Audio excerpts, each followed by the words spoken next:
Good morning, selamat pagi Mbak. Selamat pagi, C. Yes, Gimana, bagaimana? C? Ya, sampai naik ke Hongkong ya Mbak? Iya, tapi aku kan di rumah 3 tahun, C. Terus balik ke Hongkong lagi? Iya. Oke, berarti ini masalahnya sampai masuk ke Hongkong. Sampai cerita dulu masalahnya gimana, biar saya bisa mencerna jawabannya.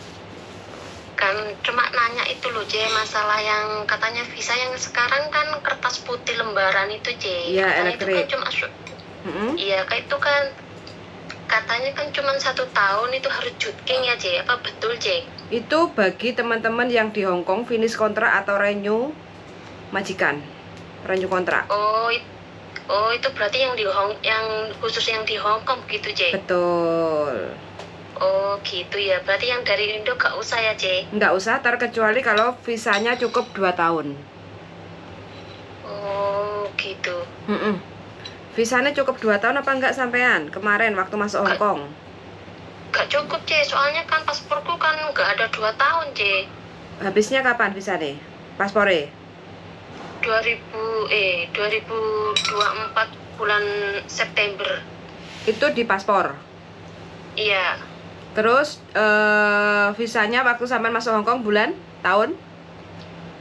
Ya 2024 September apa Oktober gitu loh. Masuk Hongkong? Tanggal 16. Enggak, Iya. masuk Hongkong 2022. Masuk Hongkongnya? Masuk Hongkongnya 2023 kemarin ini. Oh, masih baru sampean, masih seger. Iya. Baru nyampe Hongkong. Iya. Oke. Berarti kalau seperti ini saya hanya membaca dari cerita sampean ya, karena saya kan nggak melihat visa sampean kayak gitu kan. Kalau saya baca dari pertanyaan sampean, mulai dari datang ke Hongkong, terus visa, terus habisnya paspor kayak gitu kan. Itu sampean nanti selepas renew paspor, sampean harus extend visa ke imigrasi untuk melengkapi visa sampai finish kontrak begono Mbak. Oh gitu ya, C. Yes. Kalau sampean nggak mau extend visa ke imigrasi untuk melengkapi visa sampai finish 2 tahun, sampean boleh jutking selepas renew paspor. Oh gitu. Dengan syarat sampean waktu renew paspor itu jangan sampai koge ya. Sampean harus perhatikan di visa itu kan ada lembaran putih. Lembaran putih waktu sampean masuk Hongkong itu kan ada lembaran putih kecil. Nah, di atas, paling atas itu sampean pasti dikasih tulisan permit until kayak gitu ya. Lah, permit until itu sampean harus waktunya extend visa atau jutking sebelum permit until itu, biar nanti sampean nggak overstay. Oh gitu, C. Terkecuali kalau sampean waktu kemarin masuk ke Hongkong, visa sampean paspore cukup komplit sampai genep 2 tahun sampai visa habis, itu sampean nggak usah ngapa-ngapain kayak gitu. Oh oke. Nah, terus saya mau tanya satu lagi, C. Pripon, bagaimana? Ini kan mau memperbarui KTP, ini kan saya kan kelahiran 984, seharusnya itu kan peraturannya 2021 kan udah harus memperbarui. Waktu itu kan posisi saya kan di Indonesia, ini nggak bermasalah nanti saya di imigrasi, C. Waktu bikin KTP. Oke, sampean ada konsultasi sama agent nggak? Ada. Jawabannya bagaimana? Dianya nggak ngomong apa-apa. Loh. Oke, jawaban dari saya ya Mbak. Jawaban dari saya itu momandai, tidak ada masalah. Karena pas waktu jadwal pergantian Hongkong ID, posisi sampean di Indonesia, kayak gitu ya. Nah, sekarang sampean sudah nyampe Hongkong, secepat mungkin sampean harus segera untuk proses ganti Hongkong ID. Nanti kalau ditanya sama petugas imigrasi saat ganti Hongkong ID, kenapa kok telat sekali ganti Hongkong ID? Ya karena saya pulang ke Indonesia tahun berapa? Itu kan ada rekodnya kan Mbak? Nah pulang Indonesia tahun berapa? Terus saya di Indonesia sekian lama, terus baru nyampe Hongkong kapan? Kayak gitu. Itu nggak ada masalah. Yang penting kan imigrasi bertanya jawabannya sampean kan tepat kan, nggak mungkin sampean dari Indonesia ke Hong Kong hanya untuk ganti Hong Kong ID. Sedangkan ganti Hong Kong ID kan syaratnya harus ada paspor, kontrak kerja dan visa yang masih hidup kayak gitu. Iya. Betul. Kayak gitu. Jadi Terus, gimana apalagi? Terus kan kemarin kan majikanku kan coba apa namanya Booking online? booking itu, itu nggak bisa katanya. Alasannya nggak bisa apa? Majikan ngomong nggak? Itu katanya nggak bisa apa Msong you apa Msong you aplikasinya aku nggak mau pakai nomor apa KTP Hong Kong ki buat masuk ke aplikasinya itu. Kan harus datanya kan harus pakai KTP toh. Benar. Katanya nggak bisa aplikasinya. Nggak bisa. Oke. Ya terus aku kan cerita sama agent, kata agent nggak apa-apa gak iso, awakmu kan harus apa walk in jarene. Datang lang tanpa booking. Iya tanpa booking. Berarti itu tiap hari ada ya, Ce? Bisa, tapi harus pagi sebelum jam 10. Oh, sebelum jam 10 berarti. Yes, takutnya kalau sampean walk in selepas jam 10 jadwal antriannya habis kayak gitu. Soalnya kan terbatas Mbak, kuotanya kuotanya itu kan terbatas. Jadi antrian itu kan dibatasi 1 hari untuk walk in hanya untuk berapa orang kayak gitu kan. Mungkin 50 atau berapa kayak gitu. Sedangkan yang mau ganti Hong Kong ID kan juga nggak 1-2 orang kayak gitu Mbak. Oh iya. Sampai tinggalnya di mana toh? Udah tersedia di sana aja. Kenapa Mbak? Formulir yang khusus buat ganti KTP itu loh. Formulir yang harus ngisi itu loh, Ce. Iya, sekarang formulirnya semua serba online Mbak, pakai mesin. Oh gitu. Kalau gimana? Nggak apa-apa, nanti kan ada petugas yang standby, yang pakai rompi kayak gitu kan. Sampai kalau memang nggak pertama ya untuk ganti Hong Kong ID, sampai pertama datang. Sampai tinggalnya daerah mana toh Mbak? Aku di Pok Fulam gini ya. Pok Fulam berarti harus ke Wan Chai ya, Wan Chai dekat imigrasi lantai 2 nanti. Jadi nanti sampean datang bawa paspor, kontrak kerja, visa dan Hong Kong ID sampean kayak gitu ya. Terus sampean mengajukan ke tempat pendaftaran kayak gitu ya. Terus habis itu sampean nanti dikasih kayak urutan nomor, ya kan? Terus sampean lihat di TV urutan nomor itu, sampean datang masuk ke jendela nomor berapa kayak gitu ya. Nah sebelum sampean masuk datang ke jendela nomor berapa, sampean disarankan untuk ngisi formulir. Nah ngisi formulirnya itu kan pakai mesin. Nah kalau sampean memang benar-benar nggak bisa, karena kalau nggak bisa masukinya salah, itu kan pasti nggak bisa dimasukkan confirm kayak gitu kan nggak bisa. Jadi di situ banyak petugas yang berdiri pakai rompi. Sampean bilang aja muka usher, atau kalau perempuan ya madam kayak gitu ya. Muka usher atau madam kayak gitu. Hom hoi pong sawa ngom mai hosek yap liko poma kayak gitu. Nanti pasti dikasih tahu. Oh iya. Nanti sampean dibantu di sampingnya, karena kan ini dokumen pribadi. Kalau sampean nggak minta tolong, petugas imigrasi itu nggak bantu sampean kayak gitu loh. Kalau orang Hong Kong itu kan data pribadi kan nggak mau di belakangnya, kan nggak mau tanpa izin dari yang bersangkutan kayak gitu.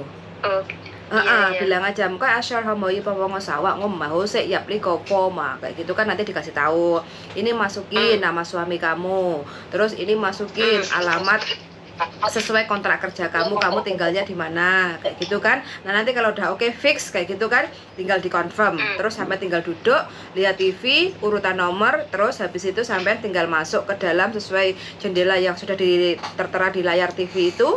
Terus habis itu sampai nanti tinggal jempol kanan kiri. Kalau udah fix oke sesuai nama sampean, yang penting tidak ada data ganda kayak gitu kan. Terus nanti sampai langsung difoto kayak gitu. Selepas foto baru nanti sampai suruh keluar lagi ngambil KTP yang sementara itu. Begitu aja Mbak ceritanya. Sampai datanya sama toh? KTP lama sama KTP yang sekarang datanya? Semuanya sama, Ce. Oke, nggak ada masalah. Terkecuali kalau ada teman-teman yang mungkin 10 tahun yang lalu ke Hong Kong pakai nama beda, itu biasanya waktu ganti Hong Kong ID suruh nunggu 3-4 jam. Habis itu dikasih lembaran surat, baru nanti disuruh datang ke Kowloon B untuk sidang kayak gitu. Oh gitu gitu. Ha-ha, Iya. kalau proses sampean lancar nanti nggak ada masalah, berarti sekitar setengah jam udah beres Mbak, kayak gitu. Oh amin amin. Ha-ha, Makasih ya Ce. Iya, yang penting pertanyaannya nanti ditanya sama petugas imigrasi, kenapa kok baru sekarang bikin Hongkong ID kayak gitu ya. Bilang aja seperti yang saya sampaikan tadi, karena saya pulang Indonesia tahun sekian dan baru balik ke Hongkong lagi untuk kerja, baru kemarin datang ke Hongkong kayak gitu. Semakin cepat semakin baik Mbak ya, biar nanti nggak banyak pertanyaan, kenapa kamu baru sudah datang 1 bulan di Hongkong kok nggak ganti-ganti KTP, takutnya nanti sampai gitu loh ya. Oh iya. Iya iya. Lebih baik lebih bagus ya Mbak ya, minta izin, karena ini kan juga izin tinggal sampean toh, Hongkong ID, jadi termasuk Iya. dokumen penting juga, jadi segera untuk diurus kayak gitu ya. Iya iya. Makasih ya Ce. Yuk sama-sama, semoga Ya, diberi makasih. kemudahan dan kelancaran ya Mbak ya, suwun sangat. Yuk, makasih yuk, selamat Amin, amin. beraktivitas Makasih, yuk, bye bye. Waalaikumsalam. Waalaikumsalam warahmatullahi wabarakatuh. Oke teman-teman, ini ada teman-teman yang bukan teman-teman ya. Oke teman-teman, dan ini ada salah satu teman yang baru datang dari Indonesia, Hongkong. Sebelumnya sudah di Hongkong, sudah lama sekali. Terus pulang di Indonesia 3 tahun. Terus sekarang bekerja lagi ke Hongkong, balik dengan KTP yang lama. Ada 2 pertanyaan. Jadi kontennya ini ada 2 ada 2 jawaban.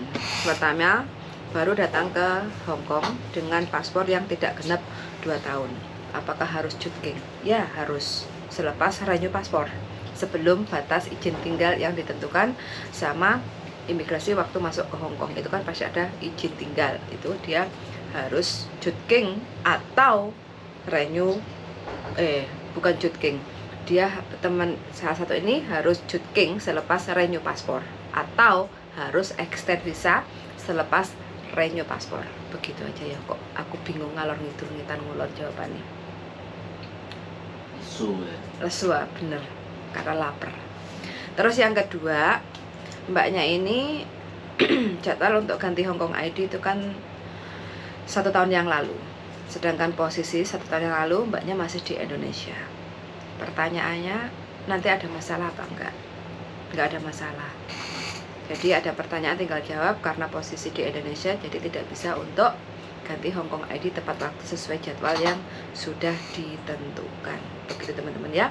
Jadi kalau teman-teman ke Hongkong tahun berapapun itu, kalau belum ganti Hongkong ID, nyampe ke Hongkong segera untuk proses ganti Hongkong ID, biar nanti nggak terlalu banyak persoalan atau permasalahan kayak gitu.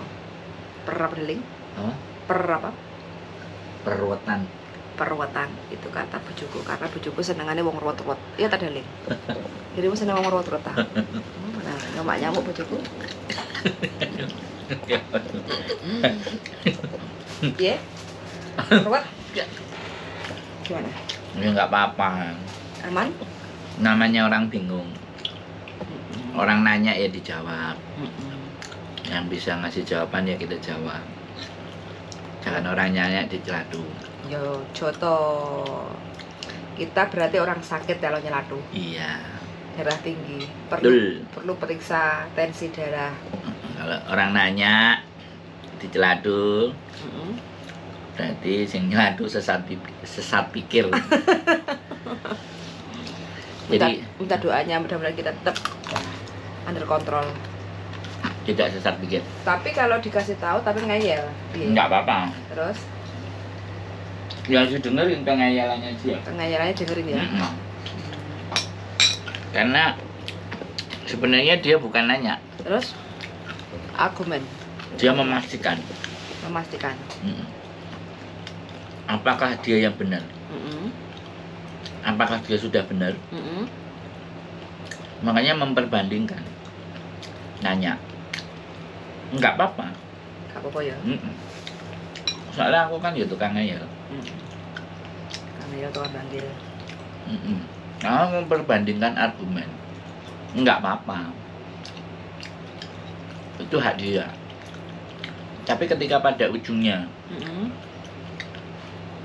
ya wes, kalau logikanya kita bisa terangkan menurut logikanya dia masuk, pasti dia akan ikut. Ya, oh iya, Ce, oh iya, makasih, oh iya. Oh begitu ya. Nah itu. Tapi ketika logikanya nggak masuk, Dia akan bertahan dengan argumennya dia. Pengajalannya. Lo nggak apa-apa. Kan dia bertanya. Yang punya masalah kan dia, bukan kita. Kenapa kita harus pusing ketika dieyel orang? Kandani kok ngeyel, lo yuk ngapain kan? Versi pengalamanku, versi pengalamannya dia, versi pengalamanmu kan pasti beda-beda. Nah, tapi dari perbedaan itu ditarik konklusinya ada yang sama enggak? Jadi kita hidup itu nyari wes pasti beda. Tapi kalau dicari bedanya ya ribut. Mesin. Tapi kalau dicari samanya ya yo apa carane dadine kan kayak gitu. Enggak apa-apa. Boleh. Enggak masalah. Enggak dilarang ya. Wajar. Berarti cek iso mikir. Tapi nek menurut kita kengeyelannya dia salah ya disenyumin aja. Biarkan dia dalam kesalahan. Kita udah memberikan. Ngono loh, Mbok De. Bagi yang ngeyel. Intinya enggak apa-apa nih. Bebas. Gak usah dipermasalahkan ke sebuah kengeyelan. Namanya orang bisa sama-sama bisa mikir. Nah, nek ade ngeyel, cara sing wong wis dinyatakan edan, nah baru dhewe iki padha. Nah, jelas dinyatakan edan. Kok cek ngeyel? Kok ade ngeyel? Closingnya Daling? Closingnya, jangan lupa sarapan supaya selalu sehat hati dan pikiran. Stay tune in my YouTube channel Sandro Jabri dan Yulili.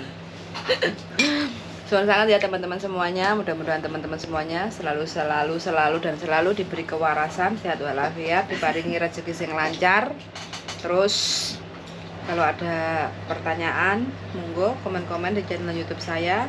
Kita berdiskusi, mana tahu bisa membantu masalah-masalah teman-teman semuanya. Suan sangat dan see you the next video. Bye bye darling. AUX mode.